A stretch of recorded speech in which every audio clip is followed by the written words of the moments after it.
Parfait. Bien, donc bonjour à toutes et tous et bienvenue dans ce webinaire organisé par la PECITA dans le cadre de sa semaine de l'alternance pour les secteurs de l'agriculture, de l'agroalimentaire et de l'environnement. Ce webinaire est dédié aux entreprises et sera présenté en co-animation par mon collègue Nicolas Plantadis et par moi-même. Donc, on va commencer par se présenter tous les deux et puis on détaillera un petit peu plus tard d'ailleurs qui est Ocapiat.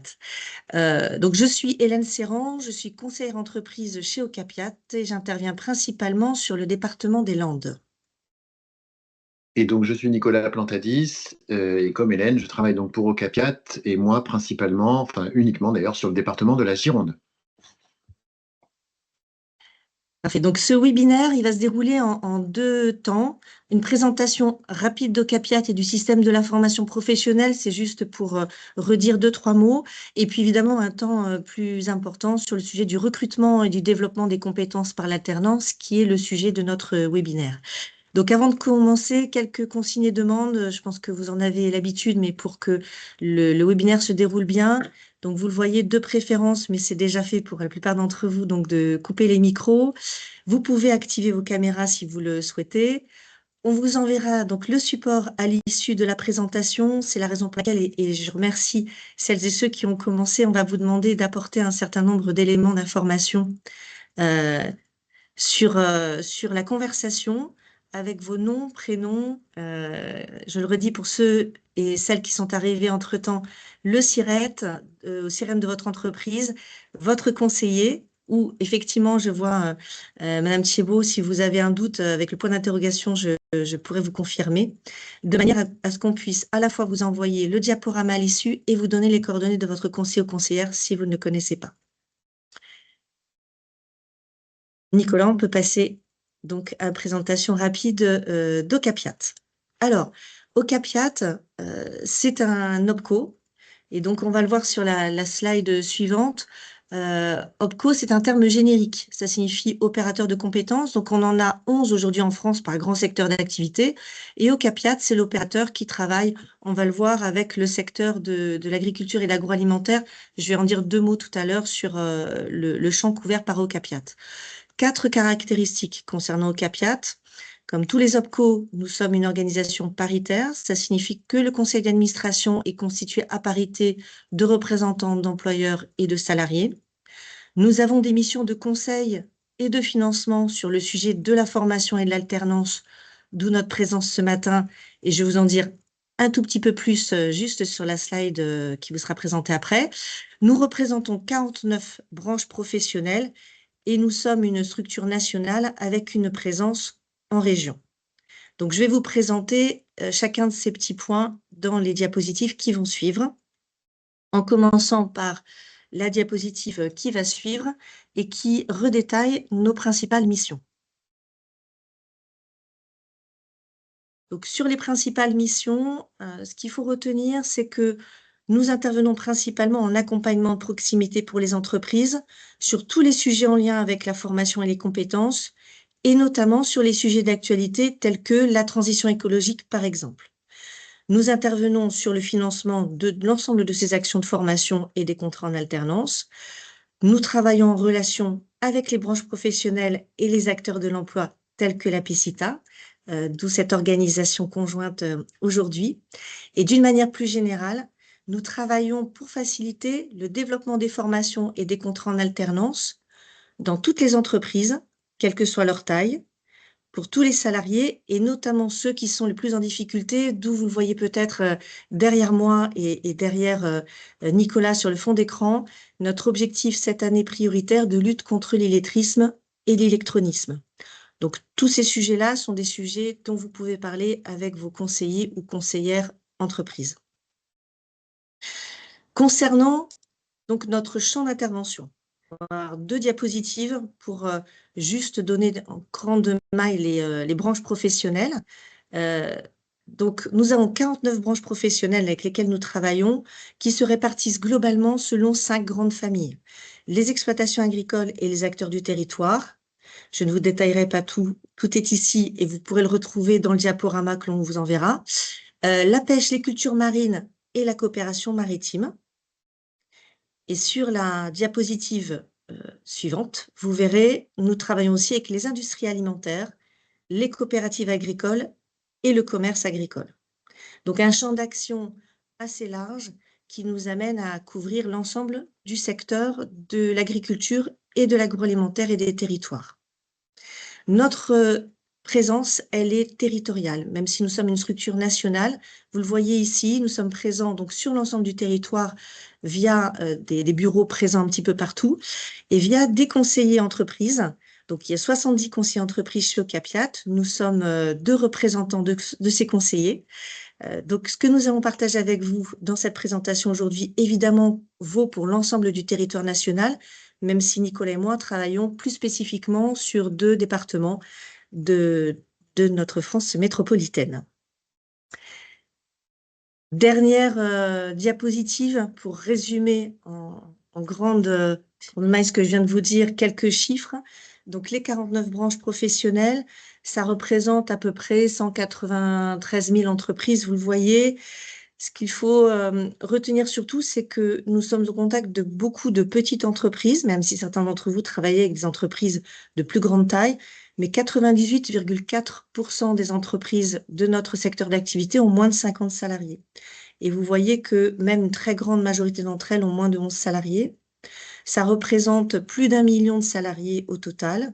Et en termes de formation, plus de 200 000 actions de formation pour un peu moins de 60 millions d'heures de formation et à peu près 951 millions d'euros de dépenses de formation sur les différents sujets, que ce soit la formation des salariés ou les actions en alternance. Avant de rentrer dans le vif du sujet, il nous a semblé important, à Nicolas et moi-même, de vous redire comment fonctionne le système de la formation aujourd'hui, de façon à ce que vous ayez une vision assez complète de ce système.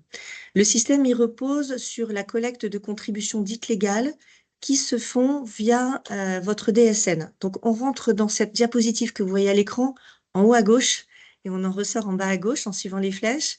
Donc, vous voyez que le versement de vos contributions se fait via votre DSN auprès soit de la MSA, soit de l'URSSAF, selon l'opérateur dont vous dépendez. La MSA et l'URSSAF transmettent les fonds à France Compétences, qui est l'organisme aujourd'hui en France qui régule tout le système de la formation professionnelle et qui, notamment, sur le sujet de l'apprentissage, définit les niveaux de prise en charge des contrats d'apprentissage. France Compétences, il a donc ce rôle de régulateur et de transmission et de répartition des contributions selon les structures qui sont chargées d'accompagner et de financer un certain nombre de dispositifs. Donc, vous voyez que France Compétences va distribuer des fonds aux organisations qu'on appelle Transition Pro pour tout ce qui concerne le conseil en évolution professionnelle, va transmettre des fonds à la Caisse des dépôts et consignations pour le financement du compte personnel de formation, va transmettre des fonds aussi au service de l'État à France Travail pour l'accompagnement des demandeurs d'emploi, aux régions pour accompagner l'investissement dans le secteur de l'alternance et évidemment aux OPCO, dont au CAPIAT, pour nous permettre de financer vos contrats en alternance, qu'il s'agisse de contrats d'apprentissage ou contrats de professionnalisation, et donc les actions de formation qui relèvent du plan de développement des compétences. Voilà, l'idée de vous présenter ce système, c'est d'abord de vous rappeler que de nombreuses structures peuvent vous accompagner sur le sujet du recrutement et du développement des compétences de vos collaborateurs, et que si vous voulez en savoir plus sur Transition Pro, le conseil en évolution professionnelle, les différents services que vous pouvez avoir, l'accompagnement sur le plan de développement des compétences, n'hésitez pas à vous rapprocher de votre conseiller ou conseillère au CAPIAT. Je vais maintenant laisser la parole à Nicolas pour Merci le sujet de Hélène. fond, qui est le sujet Je d'aujourd'hui. vais donc prendre la suite et effectivement aborder le sujet de fond, comme tu le dis, de ce webinaire, savoir l'alternance. Et donc, on vous propose quelques diapositives pour expliquer, ou en tout cas vous dédramatiser, j'allais dire, l'ensemble du process de recrutement, développement des compétences via l'alternance. Donc, quand on est une entreprise, l'alternance aujourd'hui, il y en a une très forte promotion qui a été faite sur l'ensemble de l'alternance depuis quelques années, même si c'est un dispositif qui existe depuis très longtemps. Et en fait, il faut déjà se poser quelques bonnes questions au démarrage. Alors, on vous a mis sur cette première slide trois grands pavés, c'est-à-dire se poser quelques questions, c'est pourquoi et comment embaucher en alternance. Alors, on va bien sûr petit à petit de ce webinaire rentrer dans le détail de tout ce qu'il est possible de faire et surtout de comment le faire. Ensuite, de quel accompagnement est-ce qu'on peut bénéficier lorsque l'on recrute en alternance?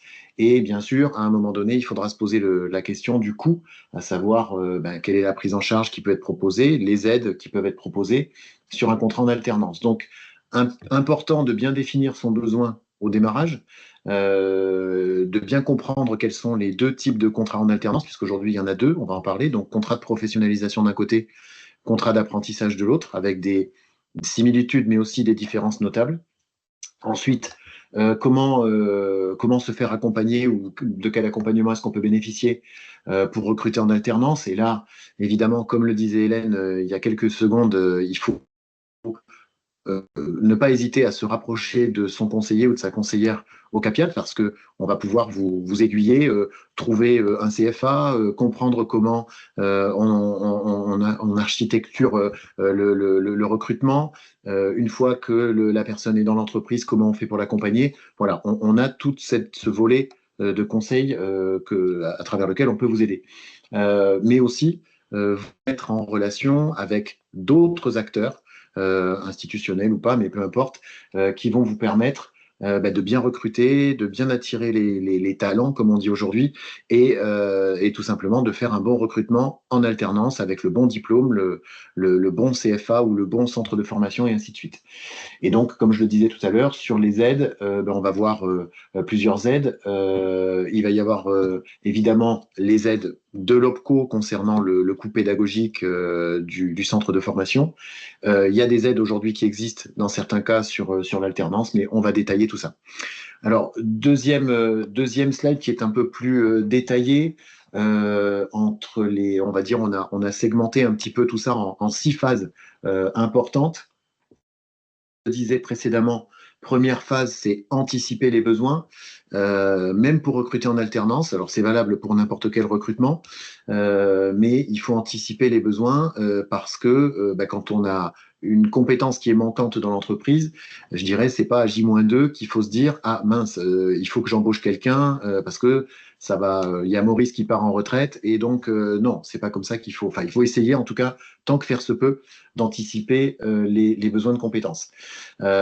Ensuite, on va travailler sur l'attractivité et la communication parce que pour pouvoir attirer des gens, il faut être attractif dans tous les sens du terme et ça ne relève pas que de la rémunération. Donc, il y a plein de choses plein de leviers sur lesquels on peut jouer. Donc, on vous a mis, pour exemple, travailler sa marque employeur, savoir rédiger une offre parce que la communication est importante. Si vous êtes une très belle entreprise, mais que votre offre d'emploi, je dirais, ne donne pas forcément envie aux candidats de venir, que ça soit en alternance ou pas d'ailleurs, peut-être que vous allez passer à côté de candidats intéressants. Ensuite, il y a la phase de recrutement, et là aussi, il y a je dirais, quelques pièges à éviter et en même temps quelques bonnes pratiques à avoir.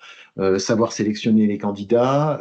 Pour ce qui est de l'alternance, c'est là qu'on va désigner un tuteur ou un maître d'apprentissage, et on verra que c'est une étape capitale dans les contrats en alternance. Savoir contractualiser aussi avec un organisme de formation ou un CFA et un alternant, puisque dans les contrats d'alternance, une entreprise va signer en fait 2 contrats, un contrat de travail avec l'alternant et un autre contrat qui s'appelle une convention de formation, donc ça c'est important. Et puis prendre en compte les situations particulières. Alors on vous a mis ici 3 exemples, mais il y en a d'autres: handicap, illettrisme, illectronisme. Ensuite, dans la phase d'intégration, il faut savoir accueillir les gens, les intégrer et du coup bien leur faire découvrir l'entreprise, le poste, l'équipe, et définir les objectifs, qu'ils soient pédagogiques ou professionnels, puisque quand on va être dans le cadre d'un contrat en alternance, il il faut bien comprendre que l'alternant va avoir deux objectifs. C'est évidemment au niveau pédagogique d'obtenir normalement un diplôme ou une certification, mais il faut aussi que le candidat soit bien conscient qu'il va avoir aussi des objectifs professionnels, puisque là, on est vraiment sur un contrat de travail. Et donc, il y a les deux, je dirais, les deux volets qui sont importants, à la fois pour l'entreprise, mais aussi pour le candidat ou la candidate. Donc, il faut bien clarifier les choses dès le départ. Ensuite, il y aura bien évidemment le suivi du parcours et donc le rôle de l'entreprise en concertation, j'allais dire, avec le centre de formation ou le CFA, va devoir tout simplement suivre les progrès de l'alternant. Hein. C'est-à-dire que l'alternant, c'est pas juste, je dirais, un salarié. Oui, c'est un salarié, mais pas que. C'est aussi quelqu'un qui est en formation, qui apprend, certes, qui va passer un diplôme, mais qui apprend aussi un métier ou qui parfois débute simplement dans sa carrière professionnelle. Donc, il faut l'accompagner jusqu'à l'évaluation finale concernant le diplôme. Et puis, après, sur toutes les compétences qui sont liées à ce diplôme. Et enfin, post-alternance, évidemment, voir s'il y a une embauche à la clé ou pas, et faire des retours d'expérience. Alors, ce qu'on vous a mis en bas, sur la partie orange, c'est les dispositifs qui sont pour la plupart, enfin là, ceux qui sont là sont ceux qui sont entre les mains d'Ocapiat, pour la plupart, et donc qui permettent selon les étapes selon les 6 étapes de ce parcours, on va dire, d'alternance, tout simplement de vous aider dans les pratiques. Donc, si on prend anticiper, organiser, sachez que, mais on va en parler juste après, je crois, c'est même sûr, on a des autodiagnostics qui sont présents directement sur notre site internet, enfin via votre espace pardon, privé sur la plateforme d'Ocapiat, et que vous pouvez faire et donc qui vous permettent de voir un petit peu où vous en êtes en matière de RH, de plein de choses. Ensuite, au moment du recrutement, il y a des choses qui existent et qui peuvent vous permettre d'avoir des périodes, on va dire, d'immersion pré-formative, pré-emploi. Donc, on vous a mis, par exemple, les exemples des POE ou des immersions. Ça, c'est des dispositifs qui sont soit entre les mains de France Travail pour la POE individuelle et l'immersion, et puis Capiat, les OPCO organisent des POE collectives. Voilà. N'oublions pas non plus, au moment de l'intégration et de l'accompagnement, la formation du tuteur. J'ai toujours cet exemple qui me vient en tête, mais je pense qu'on peut être le meilleur ouvrier, le meilleur technicien de la Terre en étant tout dans le même corps, hein, dans la même personne, le pire pédagogue. Et ça, c'est quelque chose d'un peu compliqué à mesurer. Donc, la formation de tuteur ou de maître d'apprentissage est importante pour le suivi du parcours de l'alternant. Et enfin, sachez aussi que ces alternants peuvent bénéficier de formations complémentaires. Alors, on vous a mis ici, par exemple, l'offre régionale d'Ocapiat. Pourquoi? Parce que à partir du moment où on est salarié, on peut bénéficier de ces formations complémentaires. Alors, bien sûr, pendant le temps qui est prévu dans l'entreprise, d'accord? C'est-à-dire que c'est en complément de la formation qui est prévue dans l'alternance. Autre point, et on va le détailler sur la slide d'après, la boîte à outils, les diagnostics, RH, fiches, pratiques, handicap. Enfin bon, il y a plein de choses que vous allez retrouver dans la boîte à outils qui est présente sur votre espace privé de la plateforme Ocapiat, c'est-à-dire là où vous saisissez les dossiers, là où vous pouvez regarder votre compte, vos salariés, tout ça. Donc ça se présente comme ça, vous avez une boîte à outils avec vraiment énormément de choses dedans, et quand vous êtes dans les étapes de définition de besoins, par exemple, vous avez besoin d'établir une fiche de poste, vous avez dans les éléments qui sont là, on vous a pris l'exemple ici dans la partie recrutement. Vous avez des outils, des modèles de documents qui sont présents. Vous avez des éléments juridiques. Vous avez tout un tas de choses qui peuvent vous aider au niveau RH. Et donc, je vous encourage à consulter vraiment l'ensemble des éléments qui sont présents dans cette boîte à outils RH. Donc, vous avez des éléments comme ceux-là qui sont dans la boîte à outils RH vraiment. Et puis, vous avez les autodiagnostics dont je vous parlais tout à l'heure qui sont là. Ils sont au nombre de 5. Donc, RH, formation interne, numérique, transition écologique et marque employeur. Donc ça, c'est vraiment des autodiagnostics que je vous encourage à faire. Ça dure 10-15 minutes, je pense, chacun de ces diagnostics, et ça vous donne une image, alors certes à un instant T, mais de votre entreprise sur les points clés liés à chacune de ces 5 grandes thématiques. Donc je ne saurais que vous encourager à faire ces autodiagnostics. Sachez que quand vous faites un autodiagnostic, le rapport est envoyé à votre conseiller ou votre conseillère, ce qui permet de tout simplement ouvrir un dialogue sur un sujet avec Ocapiat. Voilà. Euh, autre point, donc les 5 étapes au niveau de l'alternance pour embaucher vraiment l'alternant. Donc là, on vous a remis juste un truc en 5 étapes, mais c'est important, c'est que il faut impérativement, donc je l'ai déjà dit, mais désigner un tuteur ou un maître d'apprentissage dans l'entreprise.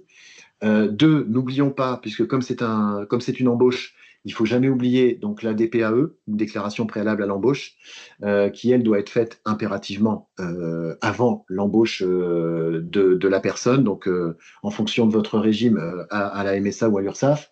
Ensuite, on va déposer donc le dossier auprès d'Ocapiat, donc d'une part pour avoir la prise en charge, bien sûr, mais aussi sachez que c'est nous les OPCO qui transmettons ensuite les données au service de l'État, ce qui permettra, entre autres, par exemple, de toucher, quand c'est possible, quand c'est autorisé, enfin, quand c'est toujours éligible, les aides qui sont versées, les aides exceptionnelles qui sont versées au titre du contrat d'apprentissage. On va en parler après. Ensuite, donc dépôt du dossier. Alors, le dépôt du dossier, c'est pas précisé ici, mais il y a 4 documents qui sont demandés du dépôt du dossier à Ocapiat, c'est la convention de formation, le programme de formation, le calendrier d'alternance et enfin le CERFA qui est le contrat de travail. Donc n'oubliez pas de déposer ces 4 pièces, sinon vous risquez d'avoir une relance. Enfin, actualiser évidemment son registre du personnel et effectuer la visite de prévention au niveau de la médecine du travail. Donc ça, c'est des étapes, on va dire, relativement classiques pour la plupart au niveau d'une embauche, mais il y a quand même quelques petites spécificités liées à l'alternance. Alors, j'en arrive sur presque la diapo peut-être la plus importante de ce webinaire qui va vous permettre de bien comprendre quels sont les points communs et en même temps et également les différences entre les 2 grands types de contrats d'alternance qui existent à ce jour. Donc, vous avez sur la partie de gauche le contrat d'apprentissage et sur la partie de droite le contrat de professionnalisation. Donc, ce sont des cousins germains, on va dire, hein, puisqu'il s'agit bien de contrats dans les 2 cas en alternance, c'est-à-dire que la personne qui va être embauchée va être en partie dans l'entreprise en tant que salarié pour apprendre le métier, mais aussi pour travailler. Et en parallèle, grosso modo, en moyenne, on est sur à peu près un tiers du temps. Ça dépend des diplômes, mais en moyenne, c'est ça. La personne va être en centre de formation pour tout simplement avoir les aspects théoriques et une partie pratique dans certains cas du diplôme qu'elle prépare. Donc ça, c'est important. Pourquoi? Alors, public et âge. Quels sont les publics et les âges qui sont concernés? Donc, côté apprentissage, le contrat d'apprentissage, il est réservé aux gens de moins de 30 ans. Sauf cas très, très, très particulier, mais 99% du temps, ce sont des personnes de moins de 30 ans. À l'inverse, le contrat de professionnalisation, on peut le faire tout au long de la vie professionnelle. C'est-à-dire qu'on peut faire un contrat de professionnalisation à 60 ans. J'en ai déjà vu. Par contre, si on a donc le contrat pro est éligible de fait aux personnes de 16 à 25 ans, et si on a plus de 26 ans, ou enfin 26 ans révolus, dans ce cas-là, il faut être inscrit à France Travail. Donc ça veut dire qu'il faut avoir un numéro de demandeur d'emploi. Ensuite, le contrat et la durée. Donc concernant le contrat d'apprentissage, ça peut être un CDD de 6 mois à 3 ans, donc jusqu'à 36 mois, et 4 ans dans certains cas, ou un CDI. Et puis la durée va dépendre de la formation. Pour ce qui est du contrat de professionnalisation, on est sur des CDD de 6 à 12 mois et on peut aller jusqu'à 36 mois dans certains cas. Mais vous voyez que, bon, en général, la durée varie entre 6 mois et 36 mois en fonction souvent du diplôme et puis de l'alternance. La formation en tant que telle, sur le contrat d'apprentissage, elle doit représenter au minimum 25% de la durée totale du contrat. D'accord?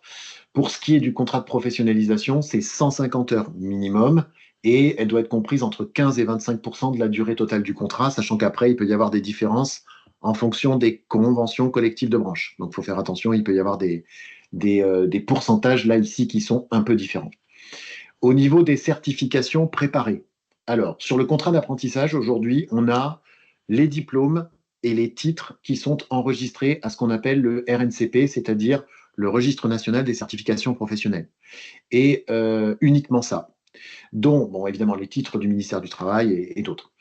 Concernant le contrat pro, le champ est un petit peu plus large, puisqu'on a également les titres et diplômes qui sont reconnus au RNCP, mais aussi donc les CQP, les certificats de qualification professionnelle, donc qui sont des certifications de branche et non pas des certifications d'État, on va dire, et puis des qualifications qui peuvent être reconnues donc par la Convention collective nationale de branche.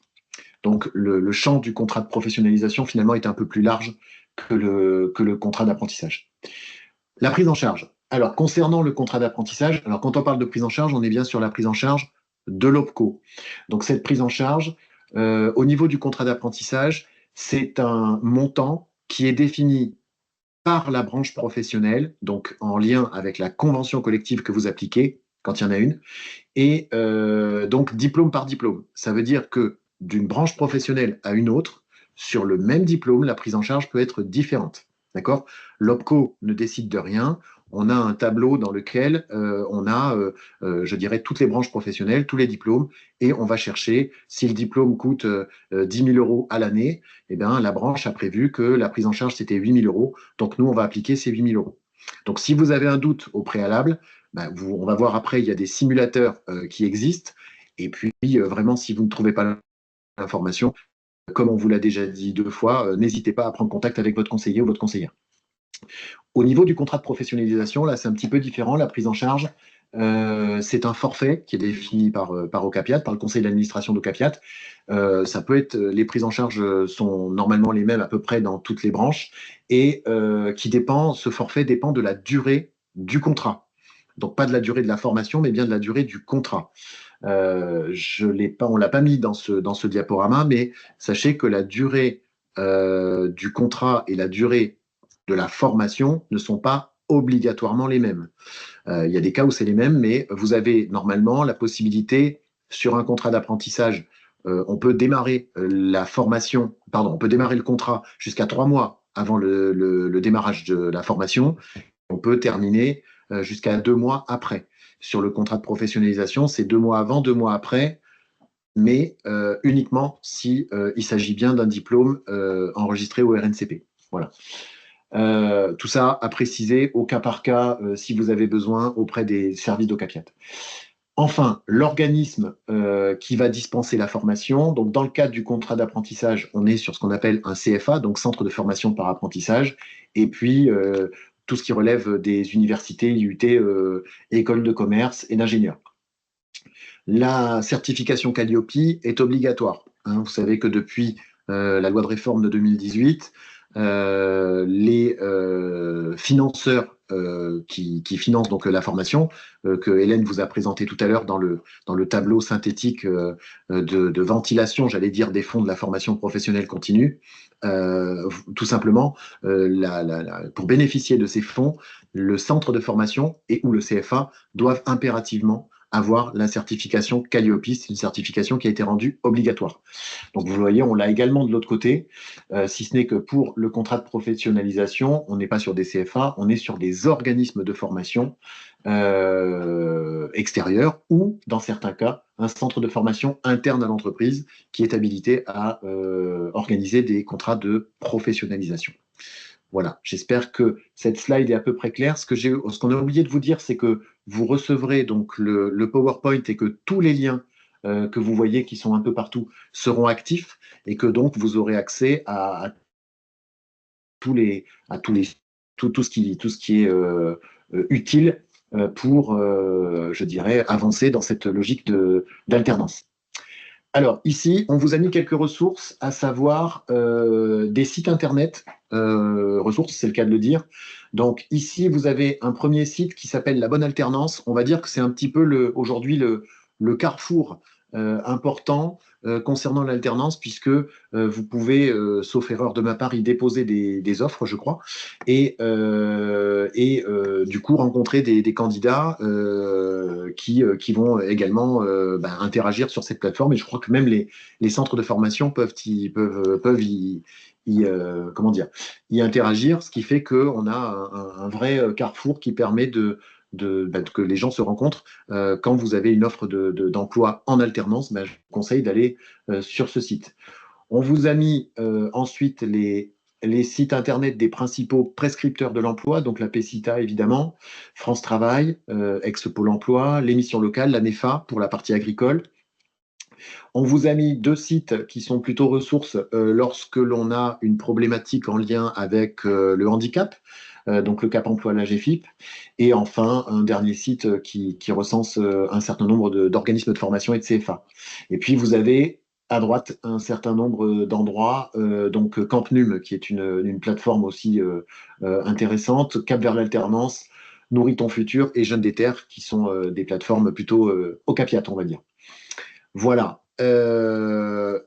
On termine sur, je vous ai parlé tout à l'heure de simulateurs qui vous permettent d'avoir une idée des montants de prise en charge, mais aussi du calcul de la rémunération, parce qu'on n'a pas évoqué ce sujet jusqu'à maintenant, mais dans le cadre de l'alternance, il faut savoir calculer un petit peu je dirais le salaire minimum que l'on doit appliquer, puisqu'il s'agit en général, selon l'âge, le diplôme ou autre, d'un pourcentage soit du SMIC, soit du salaire minimum conventionnel. Donc vous avez ici un lien vers un site de l'État qui vous permet d'avoir un simulateur vraiment de calcul de rémunération. Alors, il marche plutôt pas mal, mais il va vous donner le minimum légal. Je vous encourage quand même systématiquement à bien prendre en compte les éventuelles spécificités de votre convention collective de branche, à savoir tout simplement que le minimum que vous devez verser pour un alternant peut être différent, enfin en tout cas supérieur au minimum légal. Donc ça, je vous encourage à bien regarder. Et puis, sachez que d'un point de vue strictement général, ce pourcentage s'applique sur le SMIC, mais si vous avez un salaire minimum conventionnel, qui en général du coup est supérieur au SMIC, attention, c'est celui-là qui va s'appliquer. Donc, vous avez ce simulateur à disposition, mais ça reste un simulateur à utiliser un petit peu avec des pincettes parce qu'il ne prend pas tous les cas de figure nécessairement en considération. Voilà. On vous a mis également le simulateur de prise en charge d'Ocapiat. Donc là, ça vous envoie directement sur notre site et ça vous permet d'avoir le montant de la prise en charge normalement d'Ocapiat sur contrat d'apprentissage, contrat pro. Alors, dernier point, concernant les aides spécifiques, exceptionnelles qui avaient été mises en place par l'État. Donc, c'était au moment du Covid. Sachez qu'aujourd'hui, ces aides n'existent plus sur le contrat de professionnalisation. Ça a été supprimé au mois de mai, je crois, 2024. Donc, ça n'existe plus. Et sur le contrat d'apprentissage, il reste donc cette aide qui est aujourd'hui de 5 000 euros pour les entreprises de 250 salariés. Donc, c'est une aide qui est au contrat, qui est versée par un organisme qui s'appelle l'ASP et elle est versée sur les 12 premiers mois du contrat. Donc, quelle que soit la durée du contrat, le montant de l'aide, c'est 5 000 euros pour une entreprise de moins de 250 salariés, c'est 2 000 euros pour une entreprise de plus de 250 salariés et on a 6 000 euros dans le cas du recrutement d'une personne en situation de handicap. Voilà. Je crois que j'en ai à peu près terminé, à moins que Hélène ne me dise que j'ai oublié des choses. Non, il me reste une diapo. J'avais oublié une diapo, pardon. C'était de comment nous contacter. Donc, on vous a remis un certain nombre de liens. Donc, le premier qui est votre espace, donc là où vous pouvez dialoguer avec Ocapiat, mais c'est aussi à cet endroit-là que vous allez déposer vos dossiers de financement de formation et ainsi de suite. Mais je pense que vous connaissez tous à peu près cet espace. En tout cas, ça serait dommage que vous ne le connaissiez pas. Ensuite, vous pouvez communiquer avec nous par l'envoi d'un mail. Donc là, on vous a mis ici le lien vers le formulaire de contact. Enfin, vous avez un numéro sur lequel vous pouvez appeler. Et enfin, vous pouvez également assister à nos webinaires, mais c'est ce que vous êtes déjà en train de faire. Donc, j'imagine que vous êtes tous férus de webinaires. Voilà, j'en ai terminé. Donc, je vais vous remercier pour votre attention. Et si je parle sous contrôle de ma collègue Hélène, si nous avons encore Oui, quelques il y minutes, a quelques remarques et quelques, voilà, dans la voilà, conversation pour partager. eh bien, on y va. Voilà, donc déjà, vous pouvez partager. Alors, Monsieur Guénaud, merci parce que vous avez complété sur certains points les propos de Nicolas, donc notamment sur la bonne alternance, le fait que les CFA peuvent interagir. Et effectivement, redire que en parallèle des aides qui ont été mentionnées, certaines aides sont proposées par France Travail quand on parle de demandeurs d'emploi et sont cumulables, effectivement, selon l'âge des personnes et leurs caractéristiques. Donc, oui, vous avez bien complété pour les demandeurs d'emploi de 26 ans et plus. Madame Thibault, merci, merci beaucoup. Donc, effectivement, il y a tout un panel, on l'a vu, d'accompagnement, d'aide possible pour le recrutement, pour y voir un petit peu plus clair si vous avez besoin. On vous l'a dit à quelques reprises, mais c'est vraiment l'idée qu'il faut garder, c'est d'aller interroger son conseiller ou sa conseillère CAPIAT qui va permettre de vous redire un certain nombre des éléments qu'on vous a dit ce matin, mais aussi peut-être les sujets d'actualité, parce que on l'a vu notamment sur les aides, par exemple, ça a bougé dans ces derniers mois, donc n'hésitez pas à recontacter votre conseiller ou conseillère pour vérifier si tout est toujours d'actualité par rapport aux informations qu'on vous a données là à aujourd'hui. J'ai lu les différentes questions. Normalement, je crois que je n'en ai pas oublié. J'ai bien vu dans le question-réponse aussi. Donc, Madame Delprat, j'ai bien noté vos coordonnées. Je me permets de redemander pour les personnes qui sont arrivées plus récemment, si ça vous est possible, de bien nous donner votre nom, prénom, le sirène de votre entreprise et votre adresse mail pour qu'on puisse vous envoyer le diaporama à l'issue de la présentation là, ce matin. Et aussi, si par cas vous ne connaissez pas le nom de votre conseiller ou conseillère, de nous l'indiquer. Voilà. De façon à ce qu'on puisse vous mettre en relation avec lui ou avec elle. Question de Monsieur Guénaud sur les charges patronales à partir de 50% du salaire. Est-ce qu'on peut préciser? Est-ce que tu veux, Nicolas, dire un mot? Alors, attends, parce que j'ai pas compris la question, Hélène. C'est la dernière question. Monsieur Guénaud dit pour ce qui concerne les charges patronales à partir de 50% du salaire, est-ce qu'on peut préciser? Là, en fait, c'est Alors, surtout ce qui est exonération de charges. ouais. Alors sur les exonérations de charges, donc ça concerne l'apprentissage, hein, on est bien d'accord, puisque sur le contrat pro, les exonérations de charges sont pas du tout les mêmes. Ce qui fait qu'aujourd'hui, d'ailleurs, je dirais entre la suppression de l'aide exceptionnelle et la différence de charge, effectivement, aujourd'hui, quand on a le choix entre les deux contrats, c'est-à-dire pour le même diplôme, si on peut faire les deux, dans ces cas-là, effectivement, pour l'entreprise, en tout cas, d'un point de vue strictement financier, le contrat d'apprentissage est forcément plus intéressant. Pour répondre à la question sur les charges, mais je vous avoue que non, j'ai pas forcément la réponse là comme ça en live, Hélène. Je sais pas si tu l'as toi, Non, mais alors, je pense qu'il faut aller regarder sur les sites. Pour ce qui concerne les charges de textes qui ont été publiés récemment, alors je parce complète en qu'il même temps puisque y a des choses qui ont Monsieur changé Guénaud a là, des complété. choses Ouais, qui ont changé il y a exactement. pas longtemps. Ouais. Effectivement, c'est pas dans la simulation sur le site Alternance. Alors, d'abord, ce qu'il faut distinguer, c'est sur les simulations, comme Nicolas vous l'a dit, le simulateur que vous avez trouvé sur le site Ocapiat, c'est vraiment en lien avec la prise en charge du coût de la formation. Tout ce qui est charge, tout ce qui est salaire, rémunération, c'est plutôt sur le site de l'État, mais avec le point de vigilance qu'on a indiqué tout à l'heure et que Nicolas vous a bien redit, c'est-à-dire selon les conventions collectives, vous avez des obligations qui peuvent faire que vos obligations de rémunération minimale sont plus élevées que les dispositions légales. Et puis, le site, il va intégrer un certain nombre d'informations à date. Donc, sur la partie, effectivement, charge, notamment sur l'apprentissage, il y a des modifications en début d'année. Là, voilà, je vous invite plutôt à aller voir sur les sites de l'État ou avec les personnes qui sont en charge de l'établissement des bulletins de salaire pour ce qui concerne vos structures, qui vont être Ouais. beaucoup plus au fait de tout ce qui a été nouveau. Voilà, là, on est un peu périphérique à notre champ d'intervention et je préfère vous envoyer vers les spécialistes dans dans ce domaine-là. Donc, pas simulation, voilà. L'enveloppe concernant les aides à la fonction tutorale. Madame Thiebaud demande, voilà, puisque l'enveloppe a été réduite et le mode d'attribution est premier arrivé, premier servi, vous me le confirmez. Alors, j'ai envie de vous dire que d'une manière générale, sur les financements, on ne peut engager financièrement que les dossiers que l'on voit et que l'on reçoit. Donc, le principe du premier arrivé, premier servi est mécaniquement un peu le système, puisque quand on va recevoir une demande de financement pour un dossier quel qu'il soit, soit on a l'ensemble des pièces pour pouvoir engager financièrement, on va le faire tout de suite, soit on a des relances, mais en tout état de cause, on traite les dossiers au fur et à mesure qu'on a des demandes. Pour ce qui concerne l'aide à la fonction tutorale, c'est comme toutes les aides que l'on a d'une manière générale, une enveloppe financière qui va s'ouvrir en début d'année et qui a vocation à perdurer le plus longtemps possible dans l'année. La particularité sur cette aide à la fonction tutorale, c'est que d'abord, c'est une enveloppe qui est généralement peu importante,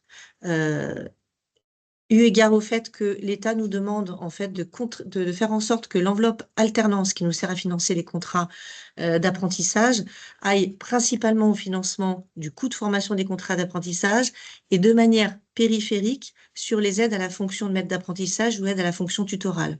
Donc ça veut dire qu'on est contingenté dans le financement qu'on va pouvoir libérer pour financer cette aide à la fonction de maître d'apprentissage ou aide à la fonction tutorale. Donc là, en ce début d'année, elle existe. Elle existe sous couvert de certaines conditions, donc que vous trouverez sur nos règles de prise en charge directement sur notre site ou en contactant votre conseiller, votre conseillère, et sous couvert que nous n'ayons pas atteint le maximum que l'État nous autorise à consacrer à ce sujet-là. Et donc, ce qu'il peut faire, effectivement, c'est pas toujours très lisible parce que selon en fait les dépenses que l'on a déjà engagées, on peut très bien atteindre cette enveloppe assez rapidement. Donc, pour le bon suivi, le mieux, c'est de voir avec votre conseiller, votre conseillère. J'en profite pour vous dire que toutes les règles de prise en charge d'Ocapiat sont disponibles depuis notre site internet. Dans le bandeau, quand vous arrivez sur la page d'accueil, vous avez un endroit indiqué outils et vous allez pouvoir là consulter l'ensemble de nos règles de prise en charge, sachant que nous avons eu quelques décisions récentes de notre conseil d'administration, notamment sur la fonction tutorale. Et donc, vous aurez les règles de prise en charge mises à jour en début de semaine prochaine. Voilà, donc je vous invite à aller reconsulter début de semaine prochaine les règles de prise en charge et vous aurez tous les éléments dans ce domaine. Je regarde sur questions-réponses aussi. OK. Bon, pour Madame Michaud, Je on vois. va regarder ça. On va vous envoyer le contact de votre conseiller ou votre conseillère. Mais je pense qu'on a répondu. Je reprenais. Fonction tutorale, tu as répondu. Charge patronale à vérifier. Et donc, du coup, ouais, non, ça a l'air d'être bon. Est-ce qu'éventuellement, il y a des questions auxquelles on n'a pas répondu? Oui. Si vous pouvez lever la main, éventuellement, s'il y a une question supplémentaire.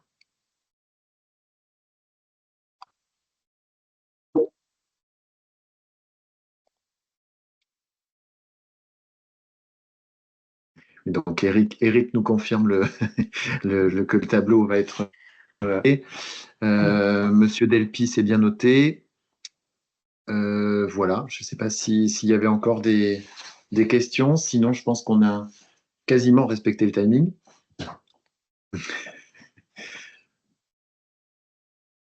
S'il n'y a pas de questions supplémentaires, je pense qu'on va vous remercier d'avoir participé à ce webinaire.